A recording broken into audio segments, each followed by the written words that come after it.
Yes, indeed, ladies and gentlemen. Welcome back to the First Class, Second Place podcast. I'm your host, Jason Enrique, and we got another first class guest up in the building today.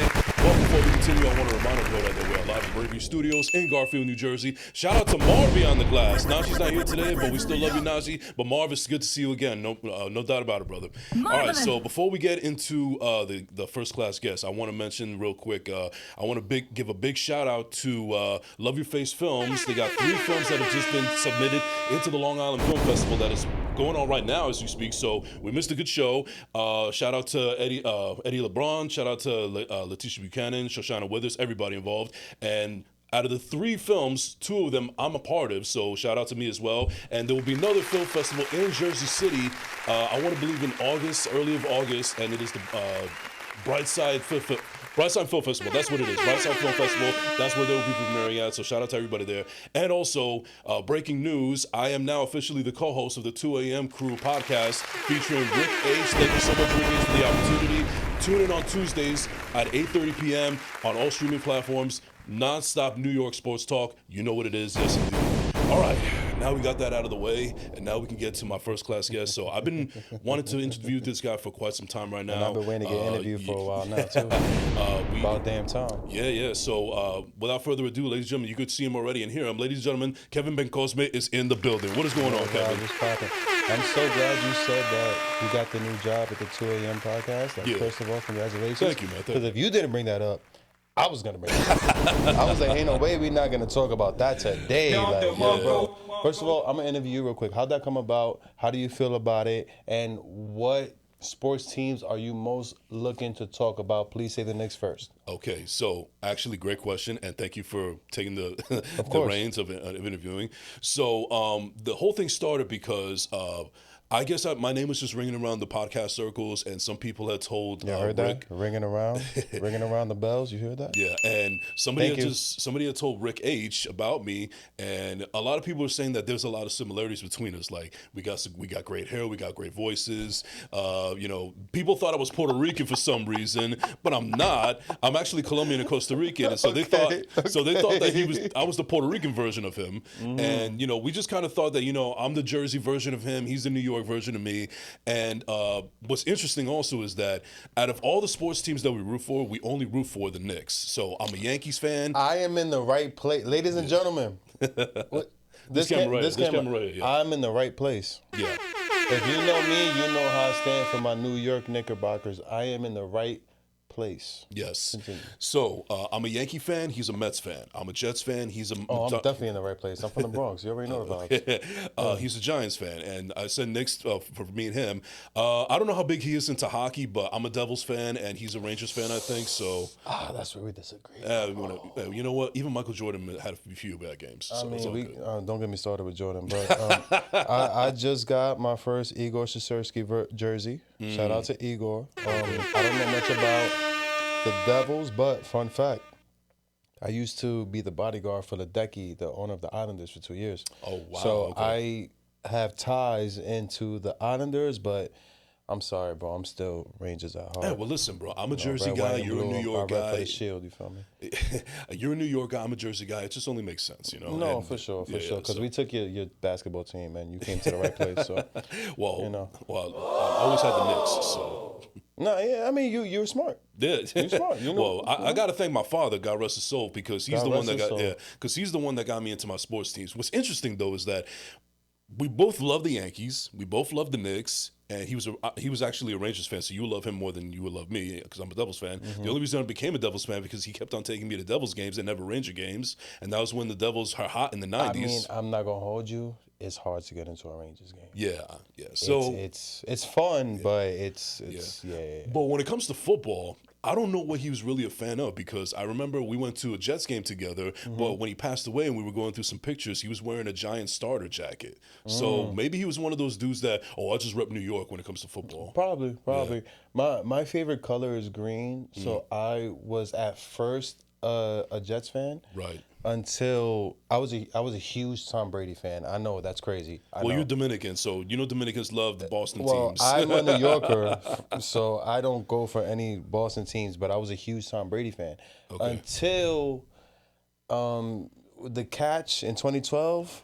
with the helmet. Yeah. That was 2012 or 2008? No. That was 2008. 2008. Yeah, I was David Tyree catch. Yes. Yeah. Yeah, I don't know, so I'm gonna just go with you on that. Yeah. Trust But me. I was watching I trust you. I was watching the game with my family, and I was the only Tom Brady fan in the house, and that was my last day being a Tom Brady fan.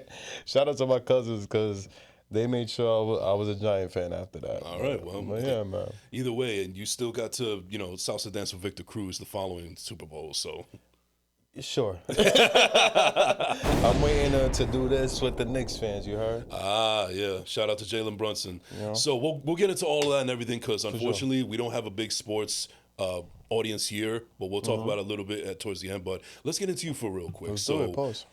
So obviously you're a native New Yorker. Where do you come from as far as New York is concerned? So I was born in St. Luke's Hospital in Harlem, but I was raised between the Bronx and Dyckman. Okay. I say both because I was always back and forth. Grandmother moved to Dyckman when she was 10 years old, and you already know how that go. Once abuela's in Dyckman, everybody go to Dyckman. So I was always back and forth, but I lived in the Bronx until I was about 22 years old. And then actually this Halloween, I make 10 years that I've been living in Dyckman full time. So it's the first place. Dyckman has a lot of my firsts. Meaning like first time I got pussy was on Dyckman. First time I was smoking a blunt was on Dyckman. Right. First time I had a sleepover was on Dyckman. First apartment by myself was on Dyckman. Your first blunt? 100%. I copped it off Post. Shout out to Post. You feel me? So but I am born and raised in the Bronx and rep the Bronx. So anytime somebody asks me where I'm from, I always say I'm from the Bronx and Dyckman, but I also have to give the disclaimer, or the explanation, is what it is, I got you. And, growing up, even as a little boy, did you knew very early on that you wanted to be in the arts, or did you have any other dreams and aspirations before you settled on acting? No. I knew I wanted to be in the arts when I was 15 years old. I was the kid in class that used to write raps and write them in the format of my notes. So it would be like the first line is the aim, second line is the do now, third line is the body, you know what I mean? And the teachers would come around thinking I'm doing the work, but I'm 17 bars in, sweetheart. I don't even know what you're talking about. Was that your young capo phase? Yes. The way I got into acting was initially, so I went to a school for I went to a themed school, and it was for the law. So I was studying the law since I've been studying the law since I was 12 years old. And we were right behind the Supreme Court. Shout out Law, Government, and Justice, right behind the Supreme Court in the Bronx.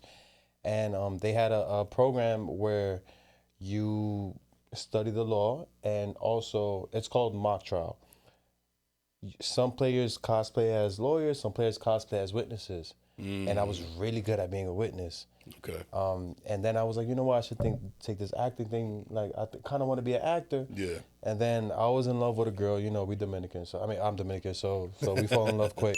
And then the girl told me, yeah, you're gonna be an actor. I don't see it. And I was like, all right, cool. I'm gonna show you because I'm petty. Told my mom I wanted to be an actor. Next thing you know, her friend had a friend, started taking private classes in the Upper West Side. I walked in thinking it was gonna be like a basic acting class. My fucking classmates were on television. Right. My classmates of my age had Tonys already. My classmates were in fucking NYU and LaGuardia High School, and so basically you felt like you were in the lines then. Yeah, because my teacher, rest in peace, her name is Anne Rattray. Rest in peace, the late great Anne Rattray. She had a master class of all of her best students for as long as she's been teaching would come to that class, and that was an intense class. I just so happened to be free that Thursday. I had an audition with her. She made me cry. Little manipulative, but whatever. Made me cry, and then she was like, oh no, you should be in my class right now. And I kind of she showed her potential amongst her best students. So I just learned from all her best students. Okay. Right. And I was there for 7 years. So even as a little boy, like even before you're 15 years old, like this is something that you never thought that you would pursue? No. At first, I wanted to be a detective. Then I wanted to be a wrestler. I think we all went through that. Yeah, phase, yeah. I right? mean, listen. At one think we point, I all thought I did, wanted to be right? a fucking astronaut. Like, there's no way Yeah, with my yeah, grades I was yeah, gonna go to yeah. NASA. Yeah, but once I started acting, I knew that that's what I wanted to do. I used to tell people I'm a better actor than I am a human being. Like that's just I live and breathe it because I've been doing it for so long. I used to make music as well, and that was like a second career that I wanted to do. But the acting was always the first thing. Yeah, shout out to the Always. worst kept secret. So yeah, Oh that's, nah, that's my man right here. This is my man. yeah, I do my research, my man. So Nah, shout out worst kept secret. I don't shame my music career. I just don't tell people about it. well, don't worry, I'll tell them for you. But anyway, no, but that's interesting because like I know. So I don't know if you knew, but I'm also an actor as well. I do know that. And I've been very fortunate to do a couple of projects in here and there. And I've spoken on the show before how this is something that I knew that I wanted to do in the back of my head ever since I was a little kid. I just never really verbalized it because I already was setting myself up for disappointment and failure and people not really being supported behind So it. you're preparing yourself for the career because we have to get used to rejection. I didn't realize that until after the fact, you know. Oh, yeah. So that was like a rude awakening for me. But there was several things that I wanted to do, but ultimately that's what it was. And it wasn't until I started podcasting and I started rubbing shoulders with certain people and getting more into the arts and so on and so forth that the doors just kind of opened up for me. And I'm 39 years old. I'm still relatively a newbie in this, but one of the messages that I try to get out there is that if it's really something that you're really into, it's never too late. And I also bring that up to say that me doing it is really not, I'm not trying to get rich or famous or anything like that. It'd be nice, but that's not the main goal, But I know there's people that simply do that, but I don't get the sense from I don't get the sense from you per se in the sense that that's the only reason you go for it. Like even though you do want to get make a great career out of it, there was a sense of passion behind it. Whereas I've seen people with my own two eyes and heard with my own two ears that they're just in this for like the glitz and the glamour. Oh my God, you just triggered me. So I do not do this for the money. I do not. My manager and my agent are gonna hate this, but I don't ask for money when I and don't think that you shouldn't ever pay me, but I don't ask for money when I accept a role. However, I have seen people that I would even offer them roles, and they're like, "How much are you going to pay me?" And I'm like, "Excuse me, your resume don't stand up to my resume. Like, I'm the one with the trophies. Like, and you're asking me for money? Like, no." Then there's also for example, I did a movie. I just did my most recent Baggage. Yes, Baggage. I don't know if that's my most recent movie that I did, but it's probably the next movie that's gonna come out. Shout out to Rob, the filmmaker. Yeah. By the way, I also want to take this moment to apologize to Rob because I think he emailed me for a potential part in the movie, but I never got back to him. Oh, you're bugging. Yeah, like that was my fault. Like there was a lot that was going on, and I thought I did. So I apologize. We could have been. Yeah, we could. Yeah, I know, but I got you in part two. Don't worry about it. I take full responsibility for it. No, so we're I gonna do a apologize to sequel. Rob. We're gonna do a sequel. We got you. But to bring that up, like there was at a certain point, like he would even tell you this. Like I was like, bro, like don't even pay me anymore. Like I already made so much money that if it's only 1 or 2 days left, I'd rather you pay everybody else and we just get it done. That's how focused I am on this goal.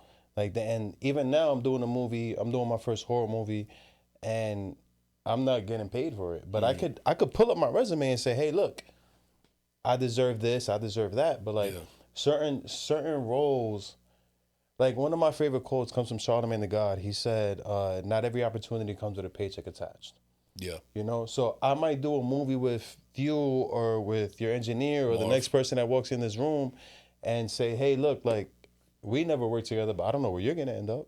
You don't know where I'm going to end up. But if I work well with you, you work well with me, let's take it to the moon. The money will come later. Yeah. Now, that doesn't mean I don't I don't take non-paying roles. I got you. Yeah, you feel yeah. me? At the end of the day, I got bills. You feel me? Dude, there was times where I did things pro bono, but ever since I got a check, I'm like, I'm not. I like. We'll talk about pro bono otherwise, but you'd have to really blow my socks off for that. Yes, exactly. Like the role has to fit to a certain degree of what I'm looking for, but I do certain things like you got to pay me for that. Yeah. Now, I got to know you from the film Manguaki and Manguaki 2. And I've also was very fortunate to have Hatube and Yes. yeah, all those See, other guys. now we're even because I should have been here that day. You should have. I had something to do that day. I remember that. I think I couldn't yes. call out of work or something. So, you should have been in my movie. I should have been on your podcast. Yeah, We even. All right, well, it's all coming full circle. That's It's what all it is. coming It's coming full full circle. circle. And then next thing you know, we'll be a courtside at the next game. Anyway, so I mean, hey. I mean, I know you got the hookup, so but anyway. I don't. I do not. No, don't get me fired. Anyway, so I had the fortune of having them on the show, and I saw the film, and I thought it was great. Also, shout out to Francesca, and it's also really Super. Yeah, and also it's really interesting to know that like I haven't been in this industry for very long, but the it's really a small world because I actually got to work with the DP of the first film, Mina. Mm-hmm. She actually, I love Mina. She Shout out directed. to Mina. She actually directed me in my first short film. A horror film? Yeah. Yeah, she's great at. Yeah, she's love great her. at what she does, but she's a specialist at horror. Right, films. and she was at my birthday karaoke session, and she was killing it. So shout out to you, Mina. Oh, she can sing? Oh, she did a thing. She did a thing. What's she saying? Do you remember? I don't know, some Evanescence Probably shit or something. like, bring me to life. anyways, not to Yeah, tra- but not to- anyway, yeah. so I saw the film and I thought it was great. And one of the things that I took away from it, and I told Hatube and the other guys about this, is that yes, it is centered around Dominicans, and yes, the title is extremely Dominican. But I feel that that's still a story that could be told by any other race, creed, orientation, whatever the case may be. Because overall, it's just a love story. It just happens to be set in a Dominican setting. But you could put that with whites, blacks, whatever the case may be, and I think it would still have that same effect. Because overall, even though it's a great representation of Dominican culture, it's still a love story at heart. Okay, I'm gonna slightly disagree with you on that. Okay. I do agree on the aspect that you can tell that story in different ways of boy meets girl, boy falls in love with girl, they have kids, it is what it is. And you could also tell the flashback of boy meets drug dealer, makes a bad decision, and goes his way in the urban society. However, it is a super representation of Dominican culture with the language we use with we had Dominican actors in there that you can't replicate if you're not Dominican. We had the deportation aspect was huge. Yes. Of it. I mean, obviously, deportation goes throughout other countries. It's even more relevant now. Now more than ever, Yeah. which is why I can't wait to read the script for part 3. But it's they excuse me for doing that on the mic. But it is there's a Dominican aspect to it that you cannot remove. And I just want to make that prevalent in representing that film. You know, I just went to Dominican Republic and I was talking to my cousins and my uncles, and I was like, yo, I need to know your story of how you got like deported. Like, tell me like every step of the way. Tell me how you feel. How did you feel going from A to B? How was the process? How did you figure out your life? And, you know, developing my character for the future. Yeah. You know, and those things, me doing that research is, I respect how you feel, but it's going to make the future films undeniably Dominican. Right. And I'm not trying Which falls on me because I'm the lead, you know? True. Now, I'm not trying to take away, you know, how important the Dominican culture is to the movie, but I'm just saying that, you know, anybody that's not Dominican, not even Hispanic, can relate to it in some way. Sure. And it's also, you know, I think it's also expounded more that the fact that even the director, Luke, is not even Dominican. Yes. So. Yes, he's not Dominican yet, but we're working on it. We are working on it. He knows what Mangu is now. You gotta feed him more with the golpe or I something. had him outside on Dykeman one time, so we're getting there. Yeah. So, but continue on with the acting career. So, I've I've interviewed plenty of actors and other people in the arts and so on and so forth, and it seems like everybody has their own peaks and valleys. Like, and I usually share that with the audience because there are people out there that have dreams and aspirations, and they want to probably pursue things like acting or whatever the case may be. And this is kind of like just like a microscopic of what it's really like, as opposed to what they see the glitz and glamour on TV and magazines and shit like that. So I guess in your case personally, obviously you got through peaks and valleys. It's a very tough business to be in. What was what are some examples that you've experienced as far as like peaks and valleys, the highest of highs and the lowest of lows in your acting career? So, one time I got asked this question, which is, what is your favorite part of acting? And my favorite part of acting is when the project is done and it's out to the world and people are able to see it. Um, I also fell in love with being on set. My last 3 birthdays, I've been on set, just whether I'm acting or not. I'm just on set. I really, really love what I do. Um, Now my favorite part outside of like obviously having the product out is building a catalog, bro. Mm. Like I really right now I'm studying Denzel Washington It's my heavily, favorite actor, actually. heavily. He's my favorite actor as well. But right now I'm studying him heavy, and he just has such a vast catalog, and it's like movie after movie after movie. It's like, bro, you did Glory, then you did Mo Better Blues, then you did Malcolm X, and then you did Philadelphia, and then you did like, it's like, yo, bro, that's crazy. So, I think you asked me about my end goal. Did you or did we just have that convo? No, no, no, no. Anyways, my end goal is just to look back and say like, yeah, whether I make it or not to like the big leagues, I can look back and say, look at what I did. Yeah. You know. Now in terms of my lows, another high is also winning Best Actor awards. Like if I'm ever nominated, don't not give it to me. I do have a trophy case in my apartment. I'm just Hey. saying. But the lows would be, it's not even the rejections or like the slow parts where I'm not getting anything. It's not even that. It's when you're on set, and this is what makes or breaks people. When when you have to travel across New York City and be there at 6 in the morning, Mm-hmm. and you just got off work at 1 a.m. Mm-hmm. Or when you didn't have time to rehearse and you show up on set and you don't know your lines, but you got to get through it because so much money was spent on this set and you can't fail them. Or like when you're with an actor and they don't know who you are, or they don't know how serious you take this. You know what I mean? It's kind of like if you're in the NBA and like Kobe Bryant said this, or it might have been Gilbert Arenas. It's like, yo, why would I pass you the ball? You don't work as hard as me to get this shot off. You know? Thank you. So like I'm gonna be the one to shoot this shot. You know what I mean? Right. I've been in places where I come in as an actor and nobody knows what they're doing, and I'm like, yo, bro, I just start giving suggestions. Next thing you know, I'm behind the camera. Like, it just is what it is. For example, again, to bring it back to baggage, I'm Yeah. gonna give you a story. Mm-hmm. Damn near half of the movie, I had a flu. Mm. But we were doing 15, 16, 17 hour days.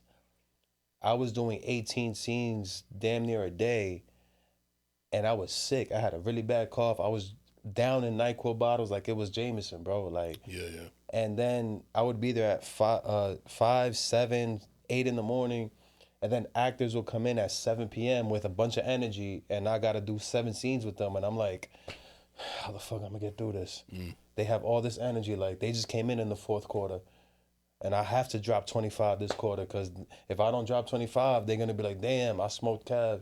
You know what I mean? Like it's just little things like that.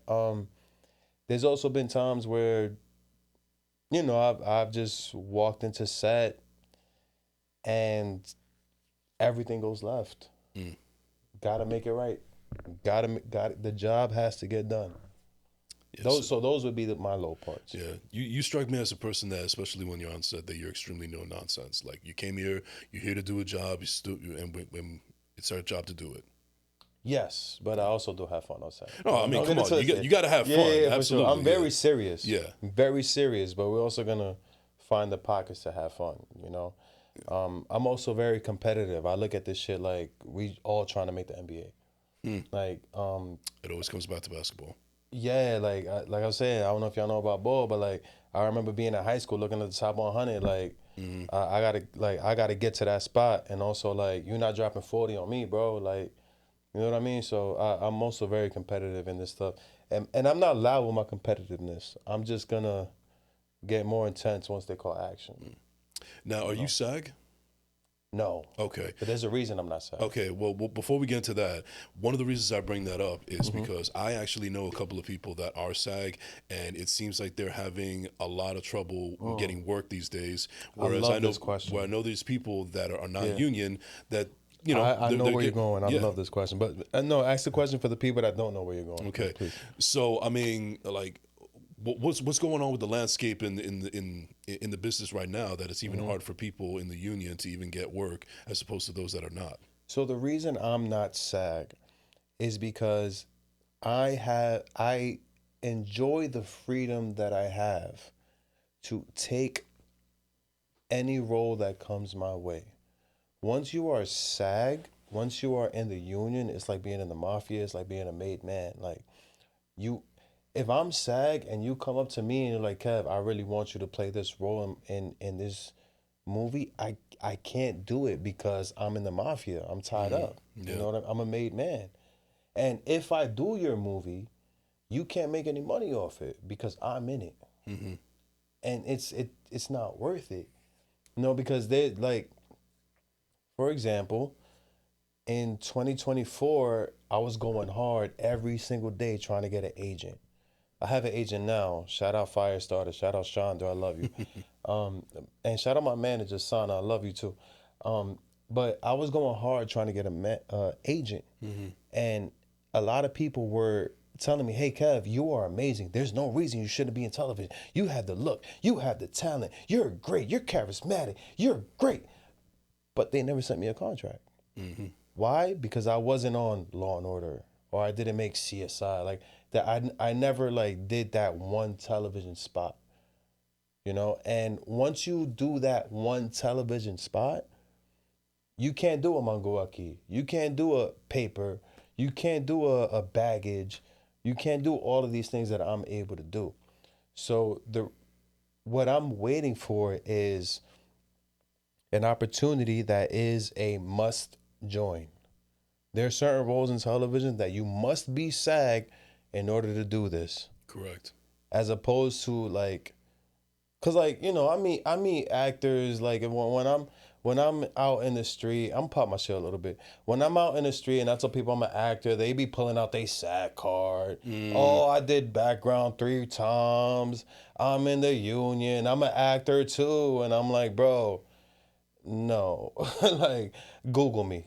I'm an actor. You know what I mean? Because like you have to. There's certain ways to get in the union.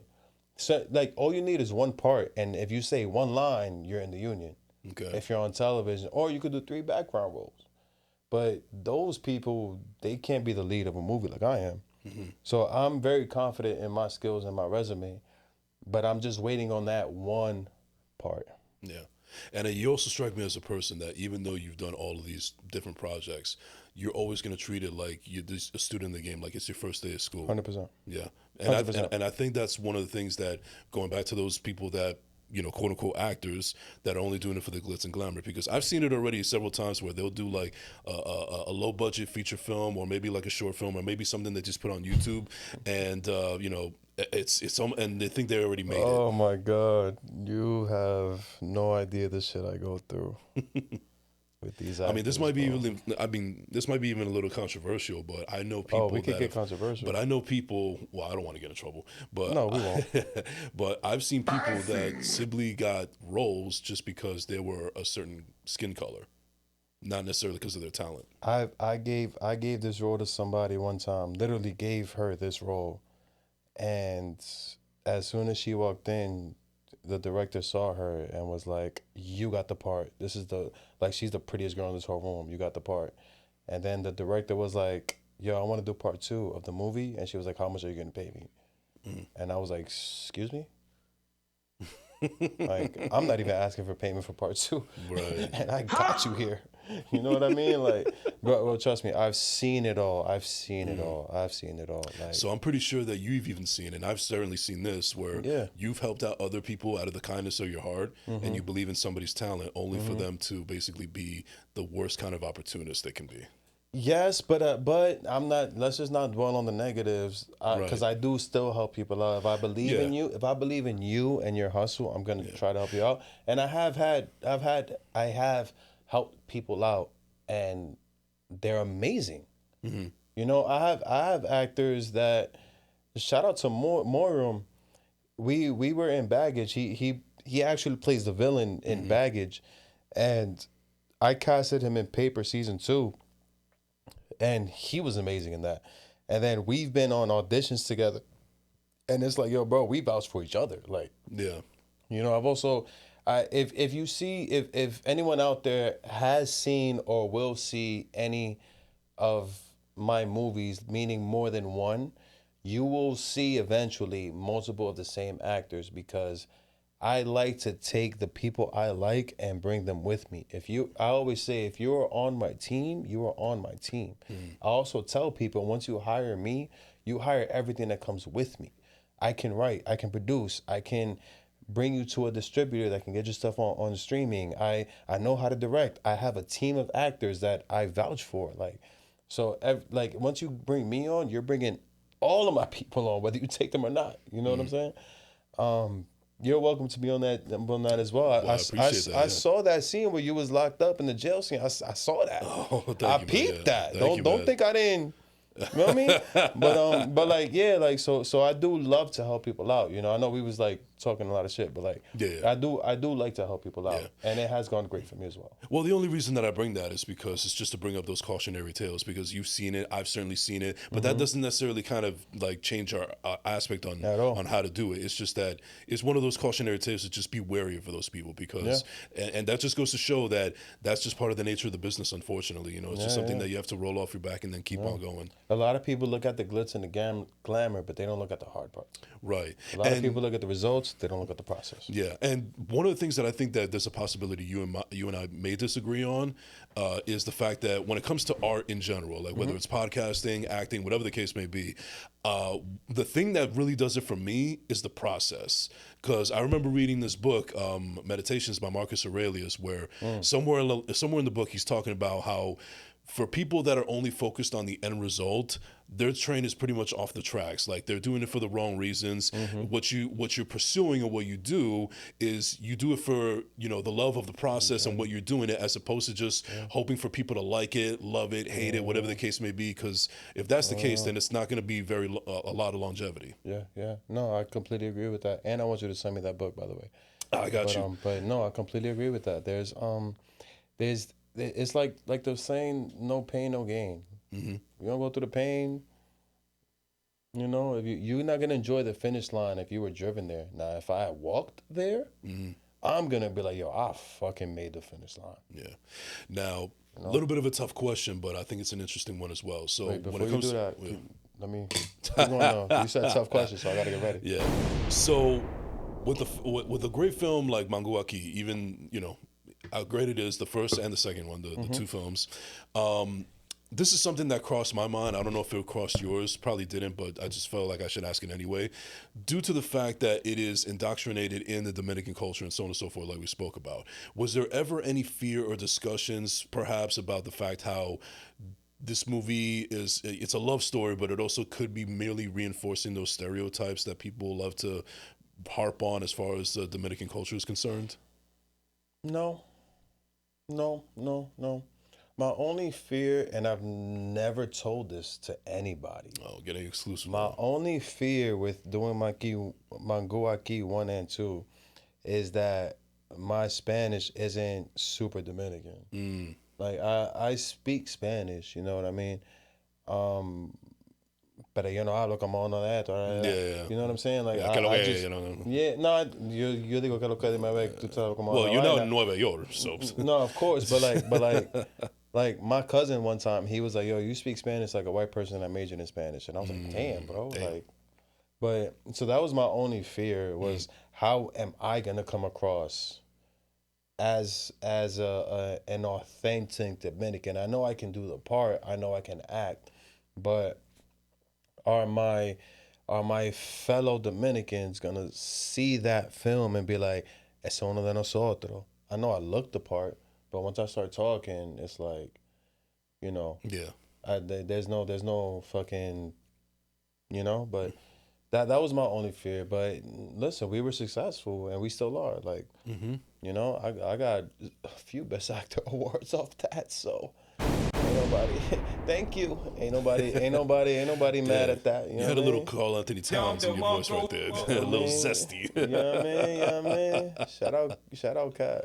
Yeah, no, but I'm glad that you said that because I don't know if it's pretty much a nothing burger, but it was just something that I just thought No, about in but my that head. was a valid question. That was a valid question. I just Yeah. had different fears, but Yeah. that was a very valid Okay. question for sure. So another thing, especially in the landscape of where we are in the industry now, is like, streaming services are all over the place now. We all know about Freevee and Tubi and all that stuff like now. And I've known a lot of people that have projects on those services, but there's a lot of people that are not going to support it, namely simply because a name like Tubi is attached to it. This man And is I just asking the right questions. and Oh I just my think God. that why put those negative connotations on people that are Yes. actually doing something that they love to do? I think that gets Yes. swept under the rug.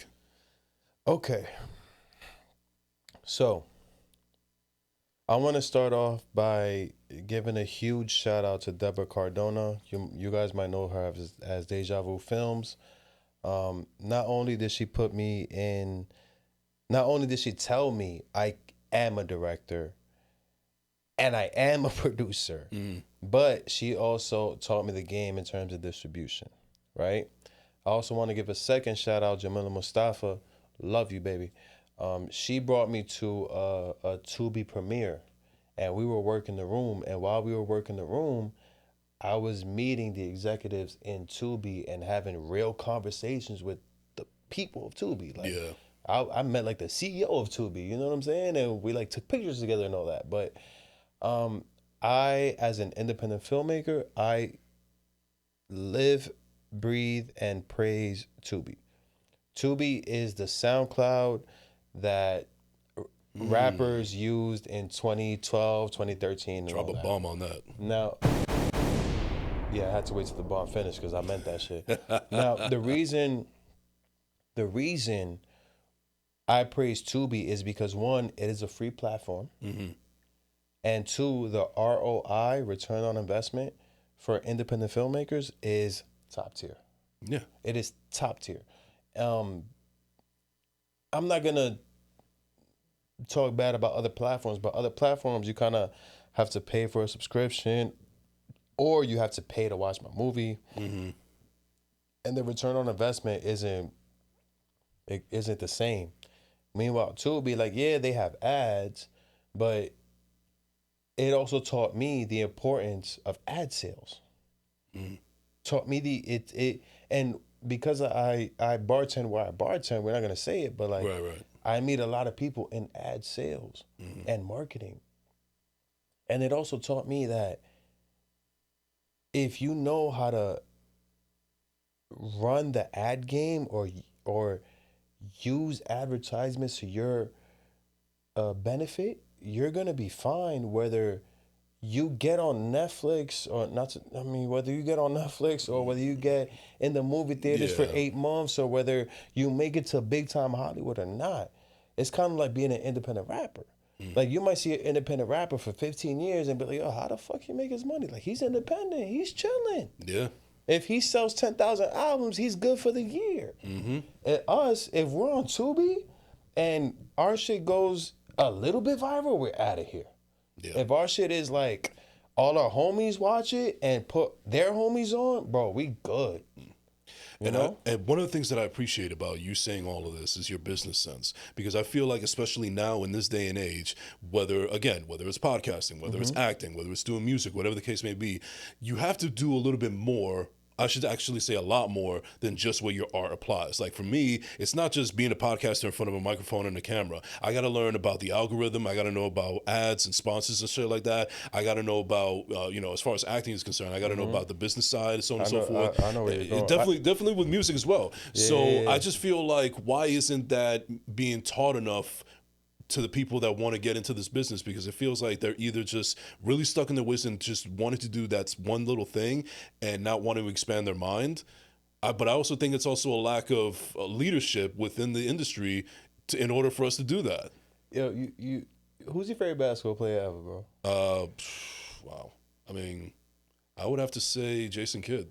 Oh, that makes so much sense, because all you did was throw passes and alley-oops, bro. I knew as soon as you started asking the question, I knew where you were going with it. So that's why I started Bencosme Productions. And this is why I think we're in sync, because that was going to be the segue. As soon as you started talking, I was like, I already know. So I started Bencosme Productions technically in like December of last year, but I really launched it July 3rd. I was going to launch it July 4th, being an independent company and all that. Yeah. But I was like, everybody going to be outside on July 4th, so I'm going to launch it July 3rd. That was really, that is going to end up being my legacy, Bencosme Productions. That's why the logo is my family crest, because it represents all of us. So I want... because anybody with the last name Bencosme is related to me. We all come from Moca, which is a city in Dominican Republic. There's actually a mural of my family ancestors in that city. So this is probably the most important thing I'm saying in this whole podcast, by the way. All right. So that is, I named it that, and I put the logo of that. The logo is based on the family crest, but I launched that because I want everything that I do to be attributed to that one place and be able to pass that down for generations to come. Hopefully, I don't know if I'll have kids, knock on wood, or my nephews and nieces, if they want to get into it. But also, I have family members across the world that I don't know. And I also have family members across the world that are in this field and we've never met. I have a cousin in Germany that is an actress. Okay. I was playing God of War Ragnarok, and in the credits, my cousin popped up. Never met him before. You know what I mean? So I want to be able to make that production company so big that my family members start reaching out, and we all just come together, and y'all know what I'm trying to say. Yeah, and most importantly, not gatekeep. Basically, take what you've learned in this industry and apply that knowledge to everybody else. Exactly, and also it's not only like limited to the family. It's like anybody that I want to work with. Yeah, it's not just blood. Yeah. Well, no, it is just blood, but but anybody that I work with will be a part of it. Gotcha. You know what I mean? Gotcha. Because at the end of the day, it's a production company. But to directly answer your question, bro, when I started out, I just came in the game like I know how to act. I came in the game so I started acting at 15. I stopped at 22, 23-ish. And then I had quit for a while because I had a manager. I'm not going to shout him out, but it didn't work out. Mm-hmm. And I was just trying to figure out life. Sorry about that. That's cool. I was just trying to figure out life. That's when I started making Worst Kept Secret. That's when I started making my albums and all that. And then right before COVID hit, I was like, you know what? I'm going to dive back into this shit. Yeah. That's when I met Deborah. That's when I met Omar Moore, who I do paper with. Shout out to Omar. And those two people gave me these opportunities to direct, to write, to produce, and then shit just started making sense. I started making sense that I didn't even know it was making sense in. Quick story. Yeah. There was a director who who has a series, and I used to reach out to him when I first started, and I knew, you need me. I knew that because he was just taking people off the street and like making them first time actors. You know what I mean? But I had years, and he would never give me a role. I auditioned for Deborah one time. She called him, and he gave me a role on the spot. He gave me one line.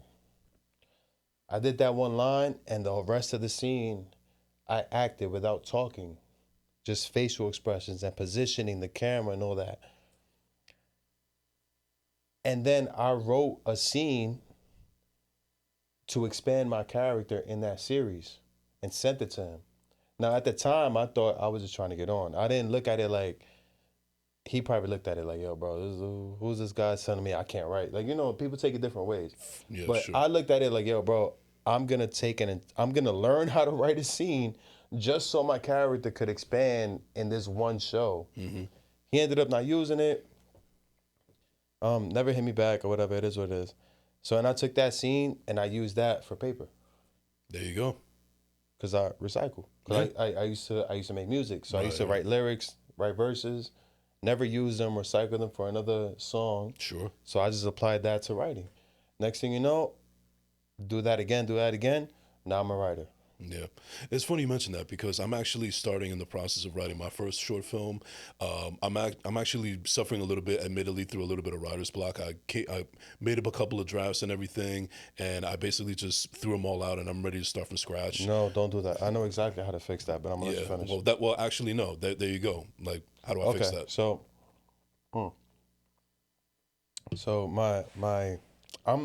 listen, this is my first time on this podcast. I got a bunch of shout outs to do. I've been waiting for a long time to get here. You definitely are a rapper. shout out to my coworker Tanya. I love you, baby. She's an artist, and at one point she had artist block, and she came to me because she knows I'm an artist with the same thing, and I told her, listen, fuck whatever you want to make, fuck whatever's giving you that block. Just every day, just write something new. Write something new. Okay. Because I had that block. Shout out Alex Hugo. I'm doing shout outs all day.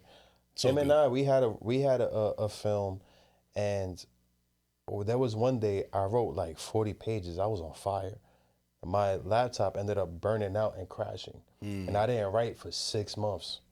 Because I was like, yo, bro, I don't know if I could recreate that fire. I was just, when you everything go back to basketball, when you dropping 40, I don't know if I could drop 40 again. Yeah. But you know what I started doing? Writing other things. Just write other things.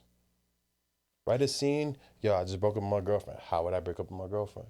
Yo, I'm drunk with my friend. How would that go about? Next thing you know, you're going to catch a rhythm and you're going to be right back into it. Stream of conscious. Gotcha. Yes. Well, I'll definitely take that into consideration because, for sure, it's actually, I'm glad you brought that up because there have been other scenes of other ideas that I've had, but I haven't really put pen to paper because I'm still trying to bang this one other out first before I can get to that. But you saying that, maybe I should rethink the whole process, and then afterwards, maybe it'll come more naturally to me. Yeah, that's in a nutshell. That's what I'm saying. But instead of rethinking the process, more pause the process and start a new process. Got you. And then go back to the process. Right. Well, that's actually what I was trying to say. Yeah. You just verbalized it a lot better than I did. So, yeah. You're apparently a much better podcaster than me, apparently. I am not, because I don't ask questions as good as you are. Your questions are... I just try to get to know about somebody else. Because I already see where you're going with it. And like me, when I podcast, I'm just like, all right, what he said? All right, let me ask him this. And let's figure it out from there. You know what I mean? Yeah. So you got Baggage coming out soon. Yes, I do. All right. And any other projects that people should be aware about on the horizon, or ones that are already available to stream right now? Oh man, I'm gonna need a ISO top of the key. I'm dribbling because I got a lot to say. If this is your first time seeing me, then I recommend you watch Manguaki on Amazon Prime. I recommend you watch One Life to Live on Amazon Prime and Tubi. I recommend you watch Paper on Tubi. Those are the 3 things that I'm most known for and that I won awards for. The stuff that I'm currently promoting is I just did a film called Young Love. I kind of come in the back half of the movie, but I do my thing in that movie.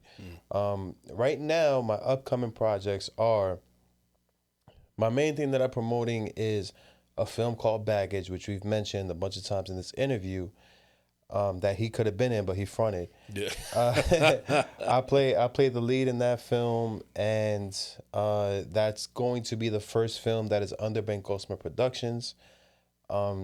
And you know, it's just honestly, it's just a good ride. Pause. Like, it's just a great film.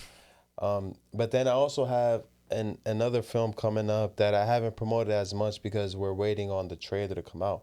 But it's the first movie that I co-directed and that I'm not in. So I'm 100% behind the camera and everything to do behind the camera. I'm not in it at all. Okay. It's called Pickup. It's a basketball movie. It's a short film. Why am I not surprised?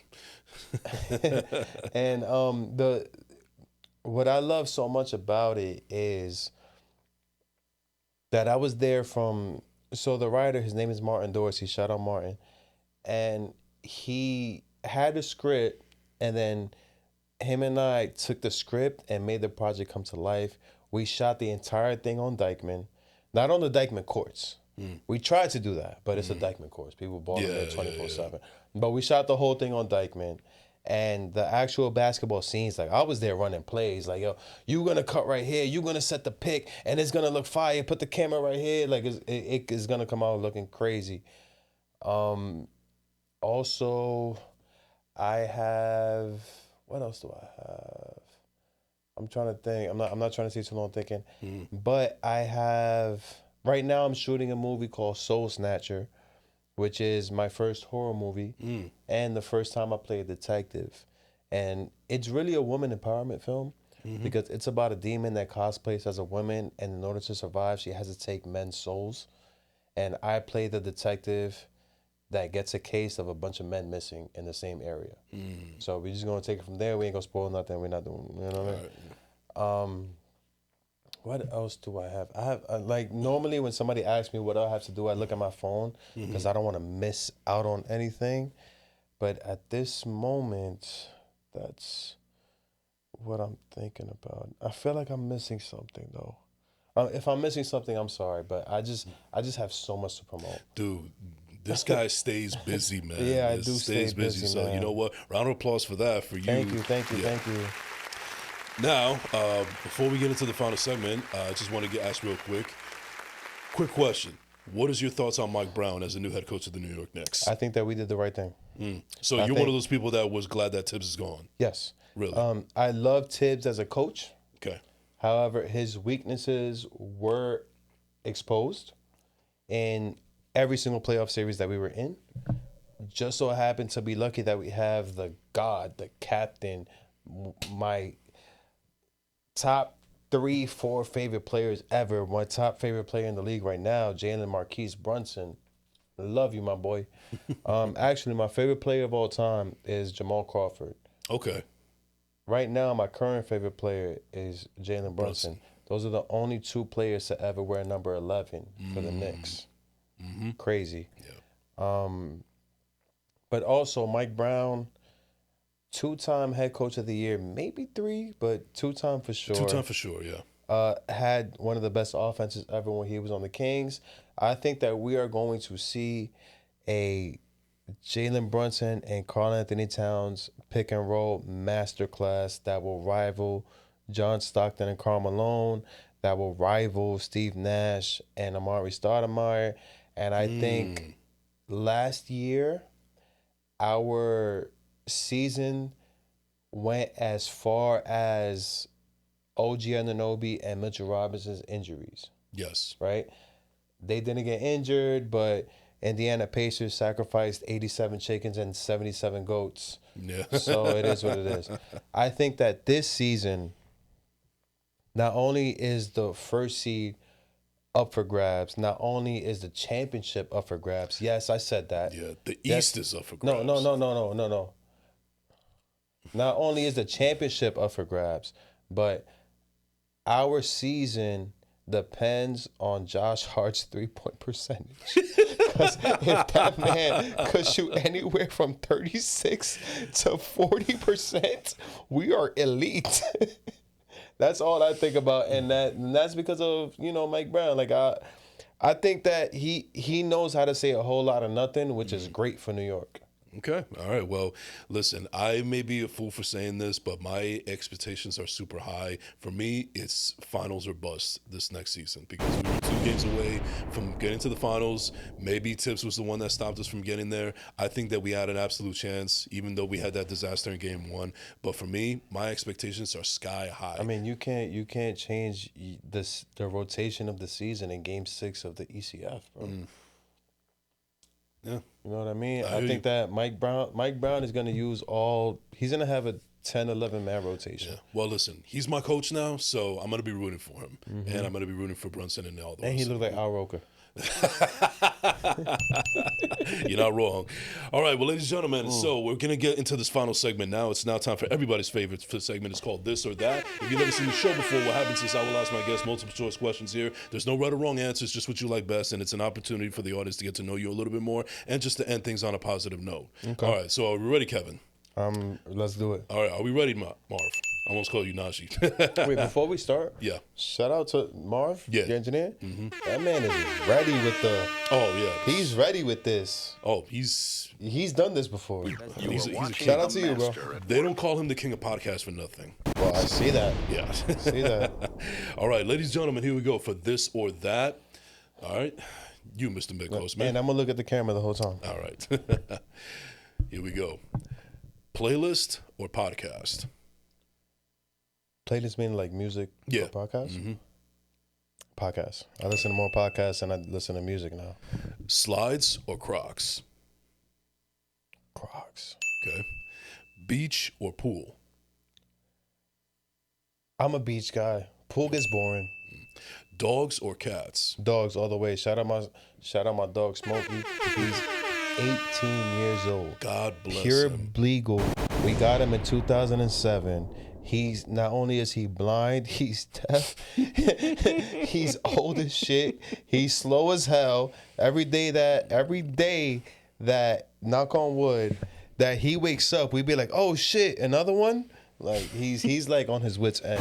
Shout out my dog Smokey. I will never be a cat guy. I've been a dog guy my whole life. Okay. Are you an early bird or a night owl? I wish I was an early bird, but I'm a night owl. Instagram or TikTok? Instagram, the fuck? I don't use TikTok. To give or to receive? I'm a giver. All right. But I love receiving, though. Don't we all? Just don't receive enough. Tell the girls I be giving that I want to receive too. The camera's over here, my man. Nah, I know, but I need another ding ding ding. Thank you. Batman or Superman? What? Superman is the worst superhero of all time. And Batman is top 2 with Spider-Man. All right. Top 3 is Static Shock. Superman is a cheat code. He's like Goku, bro. Like, nah, bro, never, ever. Iron Man or Captain America? All the way. Batman all the way. Iron Man and Captain America. Iron Man from Brooklyn, so he probably a Net fan. So I'm gonna go with. Captain America from Brooklyn. So I'm gonna go with Iron Man. All right. Are you an introvert or an extrovert? I'm both. All right. Are you glass half empty or glass half full? If I'm sober, I'm an introvert. Okay. Get me 1 or 2 drinks, I'm the life of the party. Yeah. Are you glass half empty or glass half full? Oh, super glass half full. All right. I need more drinks. Would you rather be embarrassed or be afraid? I ain't afraid of shit. All right. So be embarrassed. Would you Yeah, rather I'm not be afraid of being embarrassed. Would you rather be too hot or be too cold? Nah, I want to be the hottest thing smoking. Worst kept secret, baby. All right. Would you rather do Tell dishes? these bitches I'm fire, you heard? Would you rather do dishes or laundry? I do the dishes in my house. Shout out my mom. She does my laundry for me. That's one of the ways that she helps me out. Because I would rather do the dishes because I would just put on a podcast with my headphones on and just zone out to the podcast and do the dishes. I do the same and probably thing. have a drink on the side. I do the same thing. Okay, I see what you did there. You see what I did there? Thank you. I'm gonna do it again. Yeah. Do you prefer the window seat or the aisle seat? I'm an aisle nigga. I ain't even gonna hold you. Nah, Because I'm I need that. I need that leg room. Yeah, I'm the same way. I'm a big dude, and I gotta pee a lot. So. And one of my favorite movies is Flight. Oh, with Denzel. That's yeah, of not. course. We're not even going. Yeah. If y'all seen it, y'all know. Yeah. Are you book smart or street smart? Both. Do you prefer reading or writing? Both. I love reading for knowledge. I love writing for expression. Would you rather speak every language or play every instrument? I would rather speak every language because my favorite instrument is the tenor saxophone, and that's all I need. And the piano. I love the piano too. Okay. Cardio or weights? My trainer's probably watching this. Weights. And calisthenics is a second. Dancing or karaoke? I can't dance for shit. And I can't sing for shit either. I'm going to sing in the shower and I'm going to dance if I'm drinking Henny. So I'm going to go dancing. All right. I'm going to go dancing, but I'm bad at both. All right. Drama or comedy? Drama, because I'm funny naturally, so I'm going to just make it funny anyways. All right. I'm going to find the funny pockets and the funny ad-libs and Movie shit. theater or streaming service? A movie theater all the way. Yeah. Unless I'm trying to make money. Ice Streaming water services. Ice water or room temperature? Oh, room temperature all the way. And then finally, teamwork or solo project? Solo project. I need everybody to know that was me. Tell Cersei it was me. All right, ladies and gentlemen, that is going to do it for this episode of First Class Second Place. Thank you. That was a great pod. Oh, thank you, man. Thank you so much. Thank you, man. I would say, do you have any shout outs? But I think you give enough shout outs for the rest of the show. So shout out to my mom. Shout out to my dad. Shout out to my brother Alex. I love the shit out you more than anybody else in his life. And yo, look out for baggage. Look out for pickup. I still feel like I have another Oh, I remembered. I have a project called Code Switch. Okay. In that film, this character that you saw this entire podcast, I play that character, which is myself, in that pilot. Okay. And it's very it's about culture. Excuse me. It's about a black man that gets into a tech field dominated by white people and gets a promotion and nobody else is like supporting it.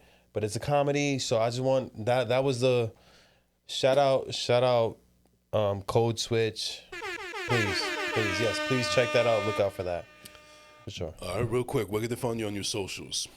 My Instagram is Kevin.Bencosme, Bencosme. Look out for Bencosme Productions. And yeah, you can just find me there, man. And also on Backstage. I'll probably find you on Backstage before you find me. But yes, you could find me on Backstage for sure. All right, man. Well, anyways, brother. And look out for the 2 a.m. podcast. 2 a.m. crew. Yep. The 2 a.m. crew. Look out for that. Support my mans, you heard? I appreciate that, man. Shout out. Especially during the season. You know I'm gonna be in them comments. Reply to me because I'm gonna be in there. You know what I mean? Well, Kev, thank you for coming through, bro. Really appreciate it. And good luck with everything that's going on, man. And we'll talk soon about this. And ladies and gentlemen, you can find me at I'm Jason Enrique on all social media platforms. Don't forget to like and subscribe on YouTube at Jason Enrique. Thank you so much for tuning in. We will see you next week. This has been the First Class Second Place podcast. I need to learn how to do that. I need to learn.